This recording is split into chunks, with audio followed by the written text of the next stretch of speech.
Guys, I think we need to prepare. Kasi nakikita ko yung era kung saan AI is now expanding beyond the cloud. And yung mga devices natin is becoming the new AI home. And this is not just a theory, guys. Though this is not yet widely happening, but it is starting to emerge. And I will prove to you na hindi lang ito basta theory. Itong observation ko na to, guys, is merong proof. And before I begin to layer down to you kung ano yung mga pruweba ko, bakit ko to nasabi, guys? Naisip mo na ba kapag dumating yung isang araw na hindi mo na kailangan ng internet to access an AI? Hindi na siya required. Bakit? Because AI is now living inside your device. And in this video, ipapakita ko sa iyo kung bakit ko nasabi yon, bakit yun yung pananaw ko na parang papasok na tayo sa ganong klase ng era. Kung saan yung mga AI na usually as of now, nagagamit natin using cloud, servers, API keys.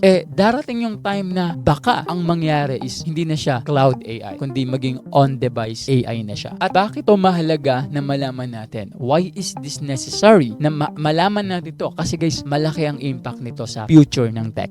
Simulan natin ngayon dun sa usual. For so many years now, yung usual way of accessing and using natin ng AI is using cloud and servers. Diba? So yung lahat ng mga computational na ginagawa ng AI is happening sa mga servers. And yung mga device natin guys, taga-send in request lang yan. But I think the structure is starting to change. And hindi ito haka-haka. Naaalala nyo, di ba ginawan ko ng review? Yung isa sa mga bagong release ni Google, yung Google AI Edge Gallery. Kung saan pwede tayong mag-download ng mga AI models in our devices. And that is not the first time na nangyayari yan, guys. We already have these phones kung saan meron sila mga built-in AI features like Apple Intelligence. Actually, guys, other than that, yung Google Gemini Nano, yung pinakita ko sa inyo na Gemma 4, na pwedeng i-install ng isang user sa kanyang device. Not just on phone. Kung alam nga ninyo yung sinasabi ko, yung Ollama, di ba? Pwede kayo mag-install ng AI model sa computer. Not to mention pa itong mga automation software like OpenClaw. So itong mga bagay nito guys shows us na yung direction is starting to shift. AI is clearly being pushed closer to users. And that is what I observed, guys. And I think we must be informed kasi malaki yung impact nito sa future. And there's a big opportunity for us. And other than itong mga software guys na pinagre-release nila that you will have the option to install an AI model. Kung papansinin ninyo mga tol, meron na ring ibang mga company that are creating AI SSDs, GPUs that are specifically designed to run AI models. And yes, hindi pa siya para sa mga normal na tao because some of them are priced so high na hindi mo siya kayang i-afford unless you are a company. Pero I think guys, it's only a matter of time para itong mga products na to is ma-introduce guys sa masses. It's only a matter of time na dumating tayo sa era kung saan makikita na natin that these big companies are starting to produce hardwares that are specifically made para makapag-run ng AI model sa ating mga local devices. And with that being said, I think it's a good time to invest sa mga companies that are producing hardwares for AI. And again guys, there are still a lot of walls na nakikita natin dito sa era na to kung saan parang hindi na yung AI ang bago. We are now entering a hybrid era of AI kung saan AI is starting to emerge from cloud-based to being on-device. And I think one of the struggle na nagiging pader natin sa ganitong era is number one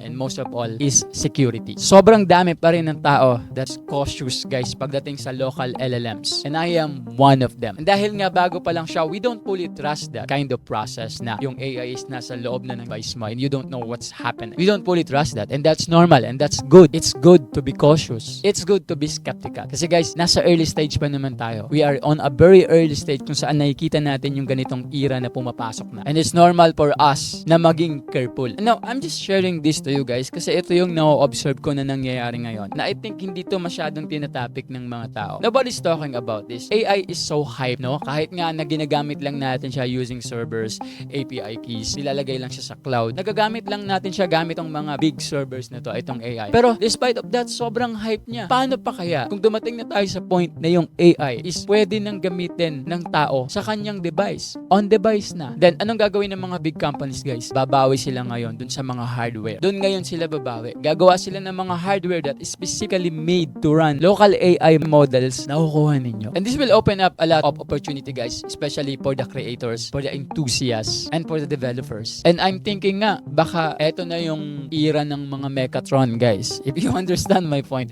Mechatronics is the combination of hardware, computer science, and softwares. Kung saan, yeah, we're already seeing this. Marami ng mga ganito, guys, like yung mga smart devices natin. Diba, lahat ng mga devices natin na merong mga smart features. It's already out there. But I'm talking about a specific era kung saan yung human creativity pagdating sa technology is so advanced na parang na tayo nasa level ng Star Wars kung saan gumagawa na tayo ng mga humanoid robots, machines that can speak, talk to us, see, hear, and think.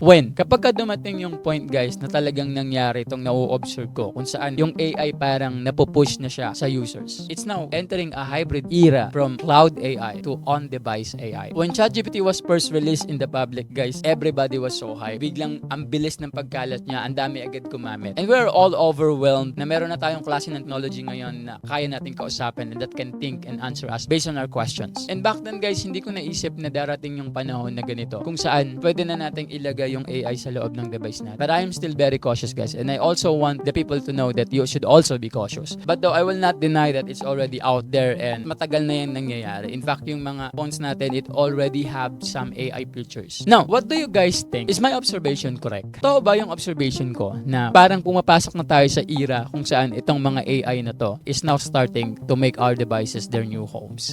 What do you think yung mga magiging epekto nito o resulta nito sa sangkatauhan? Comment nga kayo sa baba. Gusto ko malaman yung mga nasa isip ninyo. I really believe that there are a lot of brilliant Filipinos out there, especially the enthusiasts who are really into this AI era, itong mga AI technologies natin. What your opinion about my observation? Do you think I'm correct? Do you think we're really going to see a time kung saan AI no longer requires internet? It requires hardware specs. Comment kayo sa baba guys and magre-react ako dyan sa ating next video.